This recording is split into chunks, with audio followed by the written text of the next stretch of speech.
नमस्कार, मी साटम। आज तारीख आहे 17 ऑगस्ट 2025। गोपाळकाल्यानंतरचा दुसरा दिवस आहे। तरी बघा, आज आहे ना इस्कॉनचे संस्थापक परमपूज्य गुरुवर्य प्रभुपाद यांचा जन्मदिवस आहे। त्याच अनुषंगाने इस्कॉनमध्ये खूप मोठा कार्यक्रम असतो।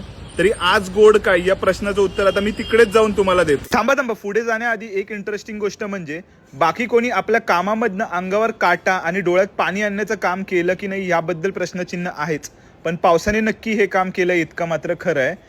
आजच्या दिवशीच म्हणजे 17 ऑगस्ट 2025 रोजी आगमनं होतील की नाही ह्या बाबतीतला सर्वात मोठा प्रश्नचिन्ह नक्कीच पावसाने निर्माण केला होता। बाकी आता गणराय तर आपल्या भेटीस आलेले आहेत, पण मूर्तिकारांना एक विनंती आहे, नक्कीच या गोष्टीसाठी तुम्ही काहीतरी सोल्युशन काढा।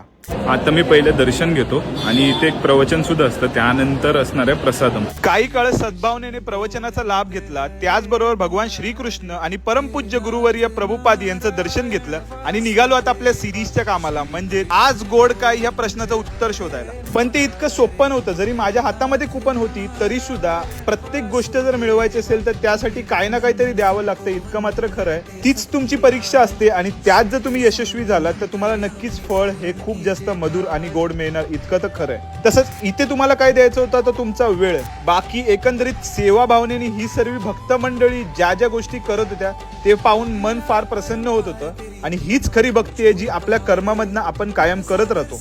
मला वाटलेलं जास्त वेळ लागेल, पण अल्प काळातच माझा नंबर आला। ही कुपन आहे, ही कुपन मी तिथे दिली आणि त्यानंतर मला प्रसाद भेटला। आता जर तुमचा प्रश्न असेल आज गोड काय, तर त्याचं उत्तर आहे आज फक्त गोड नाही तर पूर्ण भोग आहे। तर बघा, गणपतीमध्ये आमच्या इथे जसं 56 भोग असतो ना, तशाच प्रकारचं काहीचं फिलिंग मला येत होतं।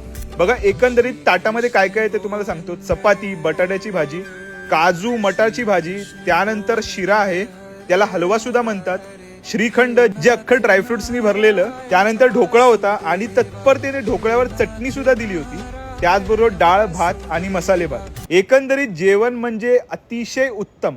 आणि आज गोड काय यामध्ये ही गोष्ट मी काय इन्क्लूड केलेली आहे असा जो तुमचा प्रश्न असेल, कारण बघा कसं आहे माहितीये का, एकंदरीत एखादा व्यक्ती ज्या वेळेला तुम्हाला खूप जास्त भक्तिभावनेने एखादी गोष्ट अर्पण करत असेल किंवा देत असेल तर त्यावेळेला त्याच्यामधला जो सकारात्मक भाव आहे ना, तो सुद्धा त्या गोष्टीमध्ये किंवा त्या जेवणामध्ये किंवा त्या महाप्रसादामध्ये उतरतो। त्यामुळे काय होतं माहितीये का, जरी ह्याच पदार्थांची चव वेगवेगळी असली तरी सुद्धा त्यातील जो गोडवा आणि जे नवचैतन्य आहे ना, तेच अतिशय गोड आणि मधुर असं लागतं। बघा, एखाद्या वेळेला अनुभव घेऊन पहा, आणि इथे तर साक्षात भगवंताने महाप्रसाद दिला होता त्याचा आपल्याला, त्यामुळे ह्याचा गोडवा आहे ना तो 1000 पट नाही तर 1,00,000 पट जास्त होता। बाकी हरी बोल, आणि हा व्हिडिओ सर्वत्र पसरवून गोडवा पसरवायला बिलकुल विसरू नका, पण गोड जपूनच खा आणि हर हर महादेव।